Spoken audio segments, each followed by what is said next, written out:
The clinic is open. Daktari ameingia. Saa hizi tu nimemwona akiingia. The relationship clinic is open. Tumesanitize bench hapo nje, iko safi kabisa. Somebody saying na hii bench inatuumiza, tununue sofa. We, sofa ni za huku ndani. Ukiingia kuona daktari. Kama bado kwa hapo nje ni bench. Last week we kicked off a conversation on codependency in relationships, codependency in marriage, and we want to pick up from where we left off because we didn't quite finish. We've got an amazing couple joining us via Zoom, Douglas and Njambi Angogo. How are you guys doing? Dagi, habari ya leo? Tomorrow. Yeah. It's good to have you back. Njambi, how are you doing? I'm doing well. Good to see you. Karibuni sana. Let's go back to last week just to get up to speed. You know, let's redefine again. Let's define again. When we talk about codependency in a relationship, Douglas, what are we talking about? All right. Thank you so much, Pastor James, again for having us once more to dig into this very important topic about codependency. In relationships or in a marriage context, there's always dependency on one another, whereby each couple depend on one another for mutual, probably fulfillment. That is, even scripturally, we have what we talk about maybe supporting one another in terms of probably being one. And there's that dependency whereby I get married to you because I feel like we are connected and we can join together and work together. So it's not wrong to depend on one another, but now where the problem comes in is when now we have an extreme focus on someone's needs until you forget about your needs. Because it's very important that when you get into a marriage or relationship context, you need to go into it when you're whole, when you're complete, when you're fully aware of who you are. Now, the challenge comes in when you get into a relationship and you focus on your partner more than your needs, and you feel like you can meet their needs and regardless of what your needs are. Yeah. So that's what we call about codependency. When you extremely focus on your partner's needs, regardless of whether it's causing some inconvenience to you or pain to you. So that's basically what codependency is: worrying too much of someone's need and focusing extremely on them, or it's an unhealthy way of depending on the other person. Yes. Okay. Njambi, how does this affect a relationship? Yes. How does this codependency affect our relationship? So like Douglas has mentioned, it's the over-reliance or over-dependency of a partner. And I say it's excessive and unhealthy. So it affects a relationship in where you get a relationship now has one person who is manipulative and the other one is the manipulator. Yeah, and that's not healthy. Number one, it affects the relationship in that the relationship becomes unhealthy. Yeah, to both partners.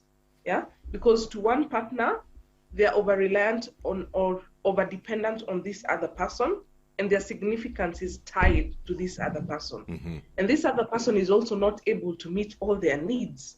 And so there is a strain. There is a strain in the relationship. And so it brings forth a strain, it brings forth problems, because now this other partner cannot be able to meet all your needs at once. In terms of emotional needs, psychological needs, you need to be a whole person. So it brings a strain to the relationship, and it makes the relationship very unhealthy. Okay. What are some of the signs that somebody can look at? Because you may be in a codependent relationship and you don't even realize it. So are there some telltale signs that I can look at that can begin to let me know that you could be in a codependent relationship? Douglas. All right. Thank you so much, Pastor James. As we continue discussing this, we realize that in one way or another, you might be in a codependent relationship and you don't know. And sometimes, like Njambi said, is in this relationship, there's always, you see, when you get married, you are getting married because all of you are equal partners in that relationship. Yeah. There's no one who is lesser than the other person. That's scripturally. And that's why you get in when two people are whole, and there's no one who is a subordinate. So the challenge comes in when now, like she said, that one person is a manipulator, or another person is a victim. Now the challenge comes in. Some of the sense is you realize that you are not able to express yourself, and like she said, the relationship becomes at a strain because there's no authenticity in it. Because I'm doing some of these things to please you. I'm trying to earn your love. I'm trying to earn or to make the marriage sustainable by really pleasing you and not speaking out. So some of these signs are when the other person is so much controlling and over expectant, meaning they expect a lot from you. And the challenge comes in, Pastor James, is this codependent person. Most of the time they don't speak up, so they will always try to assume that you're able to read between the lines, and they act as victims. So they come in as I'm so much having a lot of bandages on me, so handle me with care. And in most cases, any slight thing that happens, probably even if they call you, then you don't pick up your call. Probably you're in a meeting or you're in a traffic, and the Nairobi Matatu industry will always entertain you with a lot of loud music that you can't understand. Anytime they get that you didn't pick their phone once, twice, third, the next moment they close they either write a wrong text to you, or they put off their phone, or when they're going to call back, they'll start crying. So there's a lot of naiveness in them. Let me say there's so much a bit showing some delicate part in them that they want you to really align yourself to fix them, not knowing they have a bigger part of fixing their wounds and not coming into that relationship with bleeding wounds that you may bandage them. That's one side. They really show a tendency of being delicate and expecting that you may fix everything that they have, that they're going through. Number two is there's so much of a possessive. And that is, they will always try to ask, where are you, what are you doing, who are you with? Ukimwambia I'm going out to my friends, probably have a hangout, she'll be like, are you sure you're going out? So there are a lot of mistrust and trying to control you, and sometimes they can even ask you, let me see, who did you call today? Are you sure you called this person? Are you sure there's a communication that goes to business wise? So there's a lot of control, and there's a lot of so much feeling that they are unsafe when you're not around them. Okay. Njambi, I'm wondering, does low self-esteem have a part to play in this kind of a relationship? And if yes, how does low self-esteem factor in? It's a very big major cause of that. I think because someone who has low self-esteem, you see, you can't rely on someone else to fix your confidence. You need to really be sure of who you are, and that's why most of the causes of this codependency is lack of identity. And you're getting into a relationship where you can get identity from the other person. And it becomes bad, because I always say that when you know who you are, self-awareness will teach you that these are areas in my life that I need to work on. These are areas in my life that I've really improved in. These are areas in my life that have been a struggle from the past. So I'll be able to understand what have I been fighting in my life since I was young. Because some of these challenges are as a result of our upbringing, probably the way we've been brought up in a family. And some of these things meant that someone who has been brought up in a family whereby he took up the role of a mom. Maybe the mom was so much working, and all the dad was almost absent. So this person, if he's a guy, he steps in and kind of take the roles of a dad, or kind of takes the role of a mom. Either anachange mtoto diaper, anaosha mtoto, nampeleka shule. So he's been wired to really take over everything. So when they get in that relationship, they also feel like I still am able to control everything in this, because they've been under that influence of I'm a genius in controlling this. Probably Njambi can add some, but self-awareness is the biggest challenge to this. Njambi? I would say if for instance, you do not value yourself as a person, okay? You see no value of who you are as a person. So when you're looking for validation from the other person, and I think he's mentioned it very nicely when it comes to like the example of the family that he gave. Yeah. So you can imagine you get into this relationship and you do not value yourself. So you expect the other person to keep on validating you, to keep on telling you that you look beautiful, to keep on imploring that, you know, just to meet your emotional needs. That can be very tiresome. Imagine, the Bible says, "Till death do you part." You know, can you be able to survive? You keep on telling someone or meeting the emotional needs each and every day. That is very difficult. So the issue of self-esteem needs to be thought through. And some of the problems could be because of, like he said, upbringing or abuse. Yeah. An abused person feels hopeless. Okay? So if you've been abused when you're small, either physical, it could be physical, it could be any amount of even emotional abuse. They kept on abusing you. You're good for nothing. You're stupid. You will amount to nothing. So by the time you're getting into the age of marriage, you've truly believed that you will amount to nothing. And so you see no value of who you are as a person. And now when you get into this relationship, what happens?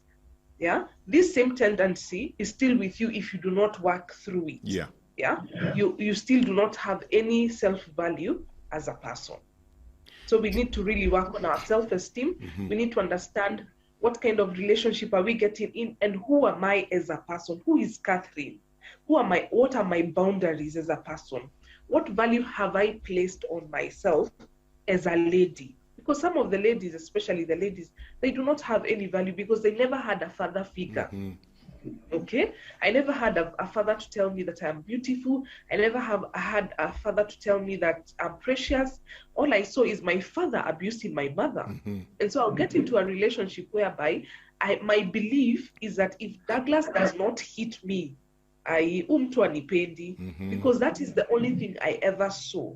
And so I start depending on him for everything, for support, for love, for affirmation, for emotional needs.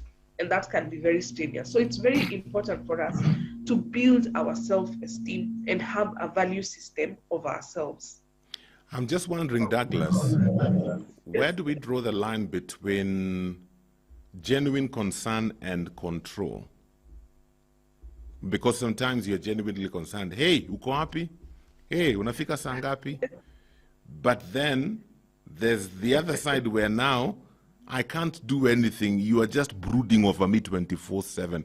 Where do we draw the line? Because some people may say it's not control, it's concern. I don't know what your thoughts are. Pastor James, Yes. I believe that your dear Maureen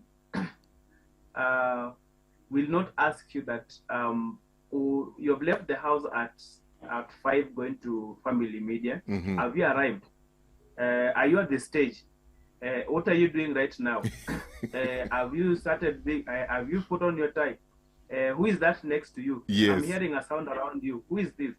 At this moment, that is not really being concerned. Because I believe Pastor James Ukumu will just say, really? Maureen wangu?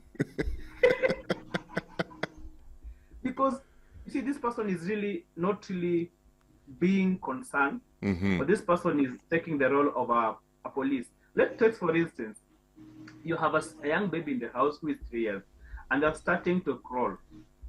When they start to crawl, there's a way they'll probably start walking by holding onto the furniture. Yeah. And what happens is the first day they'll fall down.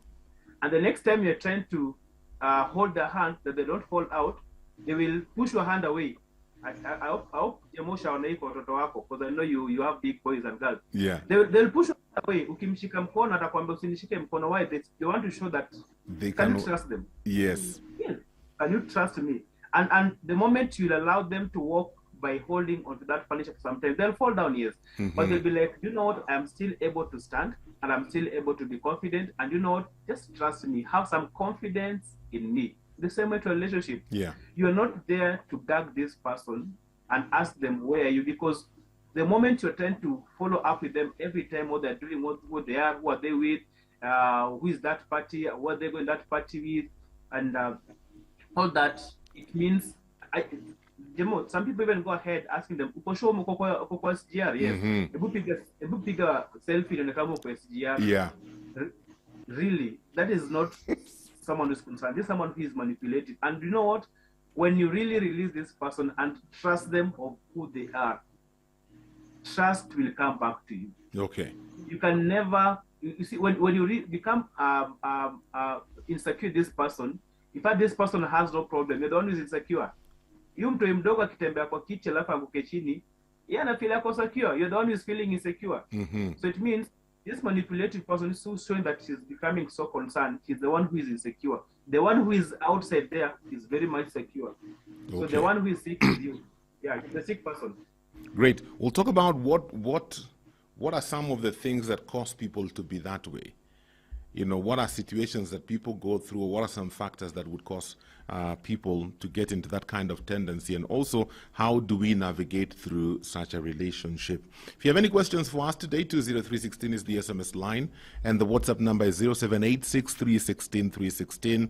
Codependency in relationships, part 2. I've got a comment here that says, from the discussion and description, it seems like the codependent in the relationship is controlled by a narcissist.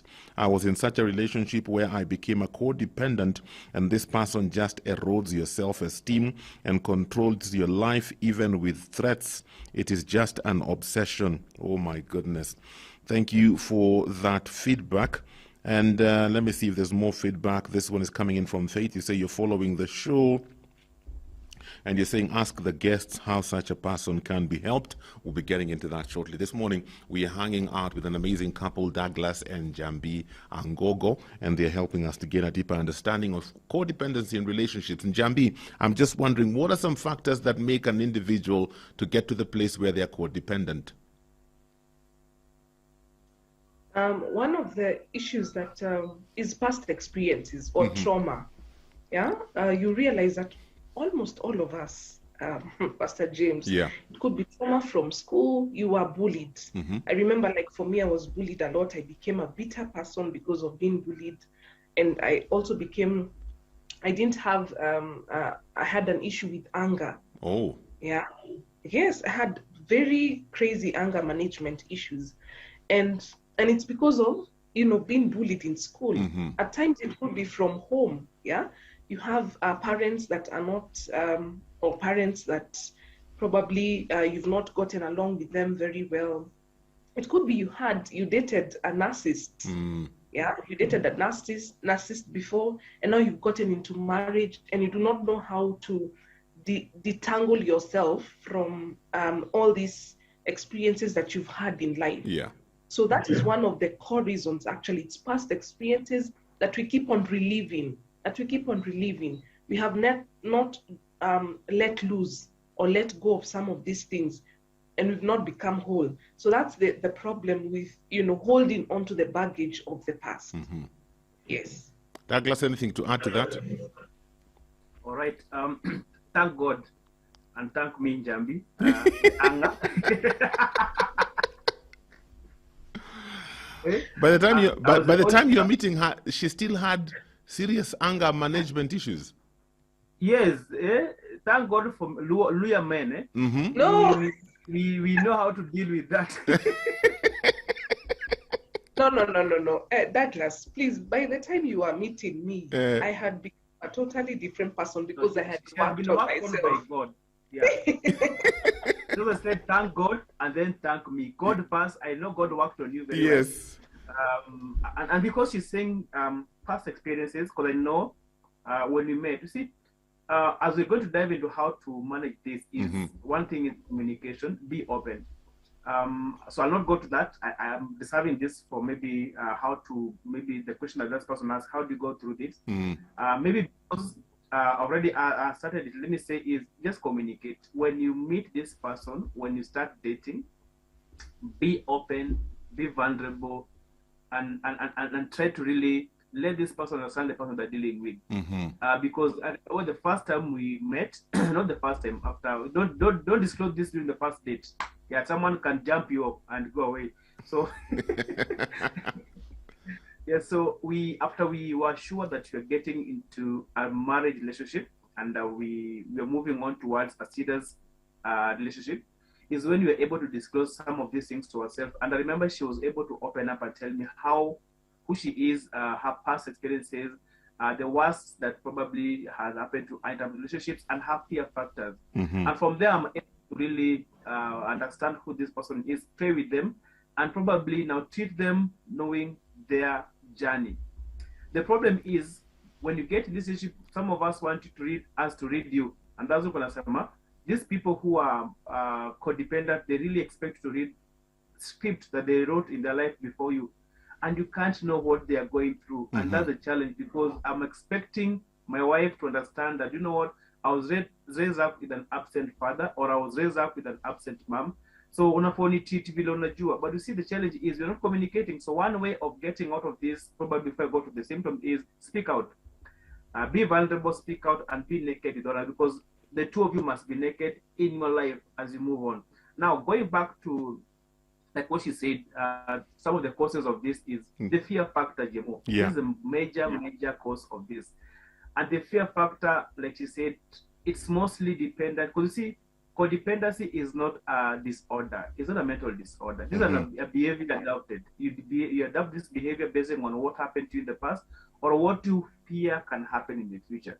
So this happens when probably the fear factor comes in by you. You are coming either from a worst or a painful breakup, and even the person that you're having right now, you even see him as another breaking mechanism, or breaking a hammer to your heart. So there's that fear that, am I still secure in this? Is this the real relationship? I've had people who are dating, but this guy is still insecure and is like, am I sure that this guy, because probably this person was, the person cheated on him, probably through another friend. So even if you share that, I'm just talking to my friend or a colleague, and they're like, the relationship broke up because of a colleague factor. Yeah, so there's that fear factor that, is it really a safe place to be? And if it's not a safe place to be, is this person the right person for me? And the same signs that I saw before probably coming to manifest. So the fear factor from a previous relationship, either by parents, for some of them were really beaten by their parents, or the parents were really probably so much hard on them, and they use the same hardness to you. So the dad used to be, or the mom used to be a police person. When he stands at the gate, some of us, when your parent was just stand at the gate, looks at you, you know either it is you did something wrong, or you're almost doing something wrong. So because they have seen their parents police them like that, or police their mom or their dad, they use the same way to really try to police you. And that's very wrong, because you are marrying a different person. I always say this, when you get into a relationship, get into it not with an exit clause. Yeah. Get into a relationship when you have made up your mind that, you know what, we're not breaking up. But any moment you get into this with an exit clause, let me share this. There's a story of a lady who told me that one day that I will get married, or I can really trust someone in a marriage, or remain married. Yeah, I'll remain married as long as this person does not cheat on me. So ask him the same question. What if the same card is turned back to you? Yeah. That what will happen if you're the one who probably find yourself cheated on this person, will look back for forgiveness. Yeah, so those are the causes. When you get into a relationship, when you have an exit clause, so uko ndani lakini pia uko nje. Yes. Okay. Yeah. Njambi, one of the common factors or common issues in codependent relationship is the whole issue of addiction. And so if you are in a codependent marriage and you're married to an addict, how do you deal with that? Especially if the addict is not seeing like their issue is a problem.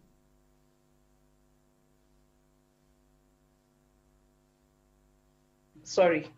Thank you so much, Pastor James, for that question. And you realize that addiction is actually a disease, okay? And so this is a person who is actually going through, how would I call it? Some issues with their life. Yeah. But of course, an addict never really sees that they're an addict until something tragic happens. Yeah.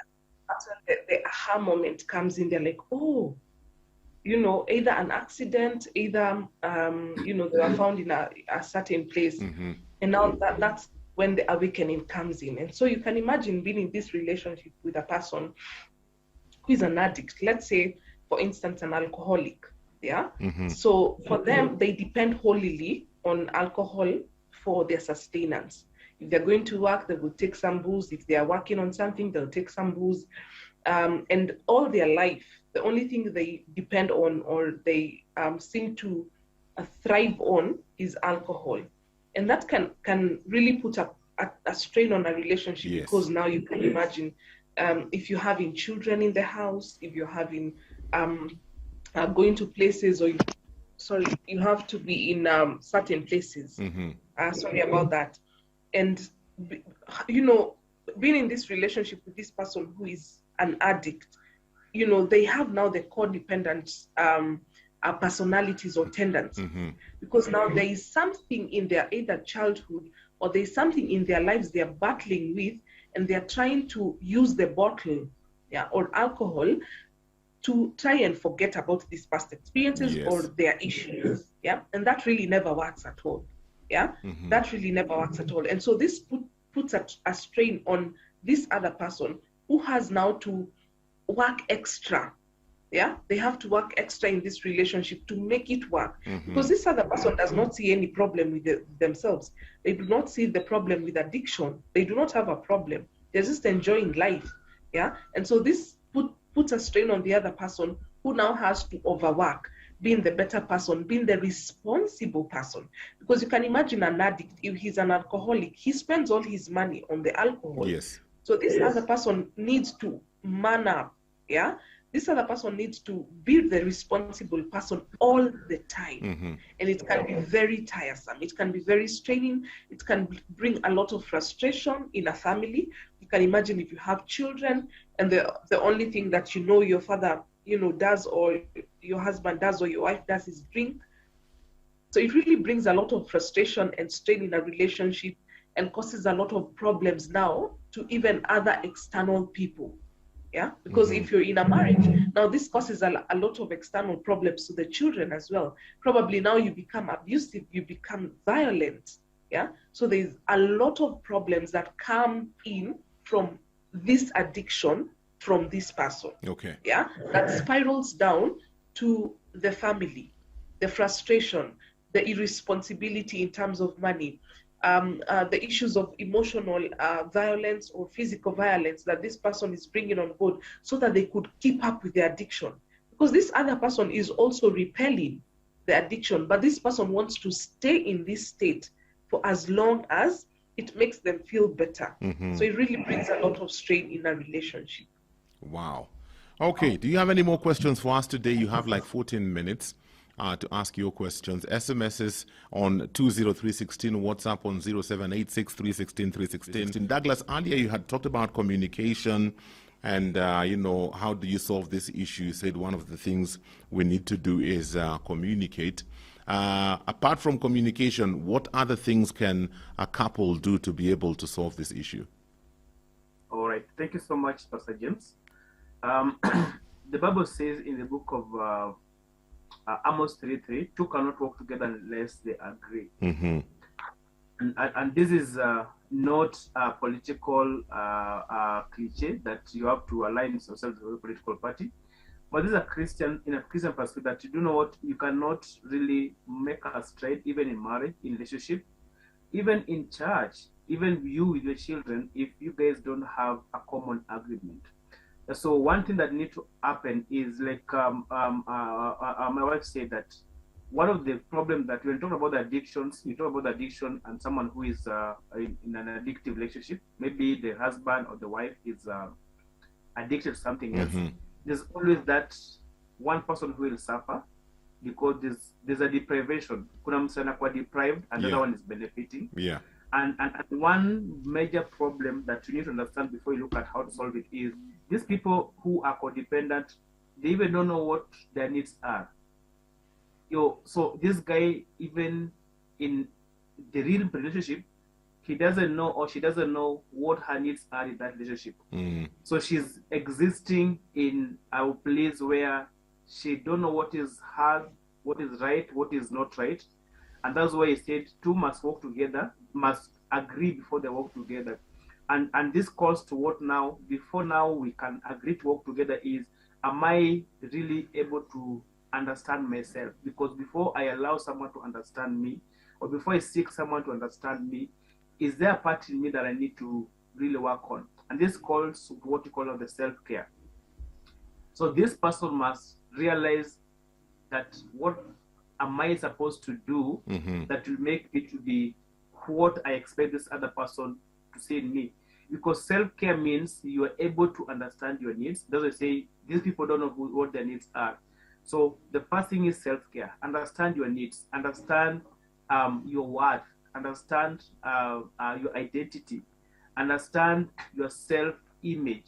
So when you have that self-worth, then self-care, it gives you an avenue to open up, understand that this is me, and I can't be the other person who was existing in a relationship 2 years ago. Yeah. I'm a new person. I'm a different person.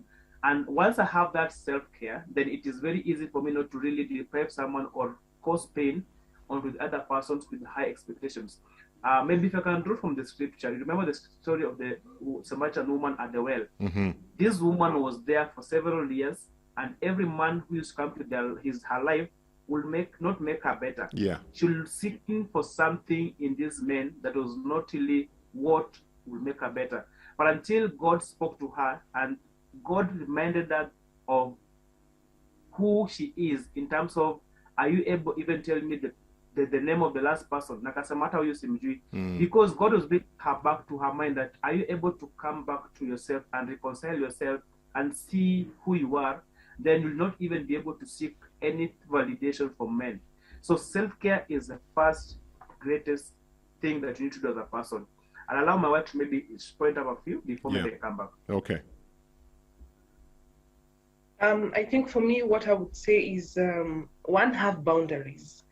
We saw that this person who is a codependent person allows anything and everything to happen to their life. Yeah, they do not have any boundaries. They do not say no. Yeah, they barely say no to whatever it is that has is being done to them. So one of the issues that we need to work on is really have boundaries. Yeah, what can I take as a person, as Njambi? What can I say no to as a person as well? So that this creates a healthy balance of the things that I can agree to and the things that I cannot agree to, and not entirely just be a yes person.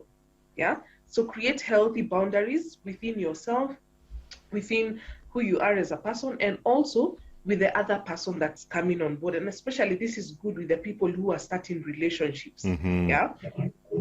Have some boundaries. Have some boundaries on what you can take and what you cannot take, and voice it. Yeah, we also say that the codependent person does not speak up. They expect that you can guess. Also, be able to voice your concerns. If you're not happy about something, kindly voice it in an amicable manner. Say, I'm not comfortable with this. And this happens a lot with women. Someone is pursuing you, or even when it comes to yesterday I was talking to someone and it was about sexual violence against women, because you're not able to voice and say, by the way, I am a Christian. I remember, when we were dating and several men could not understand why I'm saying no to sex before marriage. They're like, you're coming from which planet, Yeah, but I stood my ground and I said that my body is a temple of the Holy Spirit. Christ lives in me, and I cannot defile my body for a man. Yeah. Be very assertive with your answers. Be very assertive with the boundaries that you keep within yourself, and do not feel pressured to change. Yeah, for the other person or to please the other person because of that. The other thing is that identify patterns. Like I said before I got into this marriage thing, there are patterns I identified that were coming or were emanating from my past, that if I was not very keen, if I did not work on my anger management issues, probably I'll be on the news Nimechapa Douglas yako yote. and being Njambi, coming from central Kenya, you know, this is the norm. Asema huyo Mkikuyu, you know. But I got to understand, by the way, this anger issues is coming from I was bullied. I was bullied because I was dark in school. Now I had to also work on my self-awareness. That's the other thing. You know, I've said have boundaries, then identify the patterns that are coming from your life even before you, especially people who've not gotten into relationship. Yes. What are your patterns? What are the kind of people that you're dating? Because also I realized that there is a kind of, you know, men that I was starting to date, that had narcissistic tendencies, because I was a needy person and I was not a whole person. Wow. And be self-aware of who you are. Work on yourself. Me, I worked on myself through prayer, through reading, through hizo sikuwa tu kuwa na therapist. Ama mimi ndio sikuwa najua kuna therapist. When you uko unajua. I was to be a therapist. Yes. Guys, imagine my time is up. My time is up for today. Yani clinic imefungwa. Yeah, clinic inataka ifungwe. Kuna clinic ingine inataka ifunguliwe mahali pengine. But thank you so much for coming back, and thank you for being a part of the show today. Can I give a parting shot? In 10 seconds. Yes. One thing that you need to do is be yourself. Be the person you want to date. Be the person you want to marry. Be the person that you want to be in that marriage. Awesome. God bless you. Aya, my time is up. Clinic imefungwa. God willing, we'll get back to this again next week. Thank Have yourselves a great day. Thank you for watching. Remember, subscribe to our YouTube channel so that you can get notified whenever we upload new fresh content every day. Stay tuned and enjoy fresh, uplifting content.